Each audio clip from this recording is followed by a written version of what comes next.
You know, one of the things that I've learnt in this political process is that everyone has their own separate experiences, and it's not for anyone to talk about another person's experience. What I can tell you is my own experience of my interaction with Asiwaju Bola Ahmed Tinubu and what I see for his plan of the North. As a Nigerian, being what is in the interest of the wider Nigeria is extremely important. What is in the interest of the North is very, very important to me as well. I wouldn't be supporting Asiwaju Bola Ahmed Tinubu if I thought in the least bit that there was any mental question to his mental capacity or what have you. To be honest with you, of all the people that I've been involved with in politics, and I've been in politics since 2002, Asiwaju Bola Ahmed Tinubu is one of the most cerebral and in touch people that I've been able to talk to. I've been able to learn so much from him because in talking with him, he's been able to sort of open my mind to different ways and innovations that you can apply to Nigeria. So from my own personal experience, what I saw of Asiwaju Bola Ahmed Tinubu is a man that is very much has his faculties intact. And because she actually claims that he can't even hold a cup of tea. Well, as it would happen. And so a lot of people were taken aback by such I saw Asiwaju Bola Ahmed Tinubu just 2 days ago, and actually I had a cup of tea with him. I had coffee, he had tea. So he did hold a cup of tea, and I think he's listen, people can say anything that they want about anyone, and you know, we live in a democracy, in a country, and we're very lucky to operate a democracy where everyone has a right to associate, a constitutional right to associate in the way they want and to be able to express themselves in the way they want. But what I would have wanted in this process is to, no matter what we do, politics aside, we must always try to be kind and not to be cruel. You know, when you say things about other presidential candidates or other candidates in general, you know, you have to remember, you know, these are human beings. I know that they are vying for the top job in the country, but, you know, we have to be humanistic even in our estimations. You cannot, these are people that have families, these are people that have feelings. And when you put names to them, talking about people being mentally deranged, and you talk about someone being mentally deranged, that would connote that a person does not have his faculties in place at all, and that is not able to even reason or articulate thoughts to a point that there's severe mental illness.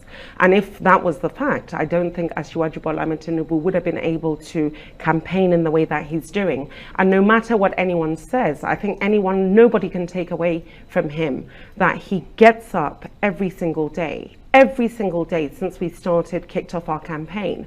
He's been busy either going to a town hall meeting or traversing across the country to go to different parts of the different states and rallying in those states. Right. And if he was mentally deranged, he would not be able to do that because mentally deranged people don't have the ability. Talk to us about what exactly the Northern Caucus of the APC is doing to ensure that they deliver Bola Tinubu, just like Tinubu claims he helped deliver President Muhammadu Buhari in 2015 and 2019.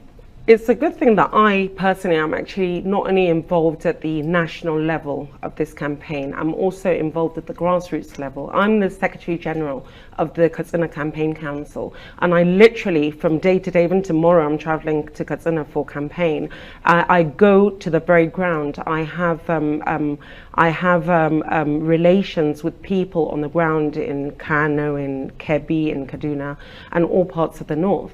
And I can tell you, if there's any conspiracy going on in the north, it's the conspiracy for the north to come out en masse and deliver Asiwaju Bola Ahmed Tinubu. What I can guarantee you is that not only is Asiwaju Bola Ahmed Tinubu going to win this election in 25 days' time, he's going to win decisively in the northwestern part of the country. In the same north where we have an Atiku contesting. Exactly. And there are talks here and there that do not seem to be tilting towards Atiku. There's no it even claims that President Buhari is supporting Atiku Abubakar because of kinship of ethnicity and tribe and all of that. There's absolutely no truth to the fact that the north is going to rally behind Atiku Abubakar because he's a northerner. That is really not true. I think that is part of what the opposition is saying. It's almost like gaslighting. It's sort of gaslighting. You're trying to gaslight us to make us believe that. But we know, I'm on the ground. And whenever I go for campaigns, there's no issue of, yes, of course, Atiku, of all the candidates, the PDP is the only one that I would say is actually in contention. Well, the Labour Party would disagree with you. Some even Muslim clerics in the north are already asking some people not to vote for Peter Obi because he's not from the north, and because, I mean, you would have seen some of those videos here and there. I mean, the Labour Party, as much as I admire Peter Obi, and as much as I appreciate his participation specifically in this cycle, because his introduction into this particular cycle has opened up the conversation and is strengthening our democracy, and it's only a good thing. So anybody who loves democracy and loves Nigeria and loves freedom would be very appreciative of Peter Obi. But the reality, my brother, on ground, is that Peter Obi is a non-starter in the north. Is that not, the thinking of your I'm campaign, telling you that there is not a cotton picking chance on earth. There's not a cotton picking chance on earth that Peter Obi can win anything in almost every part of the north, and that is the reality. So your major fear is Atiku and probably a Kwankwaso. That's not my major fear. My major analysis is that Atiku is the only contender on the ballot. That's what I said. Not even a Kwankwaso. Kwankwaso has his base in Kano, and Kano is his base, and I leave it at that.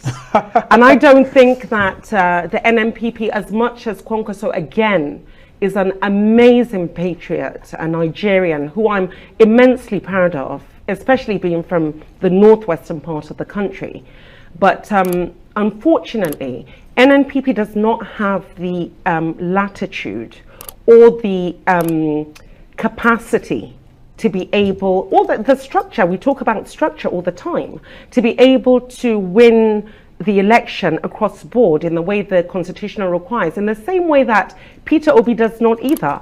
Peter Obi has to cross the threshold of Section 134 of the Constitution, and he just isn't going to be able to do that. And